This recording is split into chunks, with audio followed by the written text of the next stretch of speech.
ઢાંકી ગ્રામ પંચાયત મહિલા તલાટી કમ મંત્રી અને સભ્ય સચિવ દ્વારા ઉપસરપંચ સહિત 4 સભ્યો, ગ્રામ પંચાયતના પટ્ટાવાળા અને ગ્રામજનોને કોઈપણ પ્રકારની જાણ કર્યા વગર ગ્રામસભા શરૂ કરી દેવામાં આવેલી હતી. સાથે પોસ્ટ ઓફિસે વૃદ્ધ પેન્શન ઉપાડવા આવતા વૃદ્ધ મહિલાઓને જાણ વગર તેમની સહીઓ કરવામાં આવતી હતી.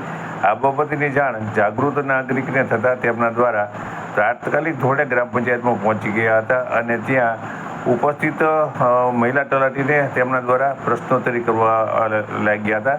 ત્યારે મહિલા તલાટી મગનું નામ મરી પાડવા તૈયાર નહોતા અને તેમને કોઈપણ પ્રકારની જાણકારી આપવા તૈયાર નહોતા અને તેમના દ્વારા ગ્રામસભાએ મોકૂફ રખાયાનું જણાવવામાં આવ્યું હતું.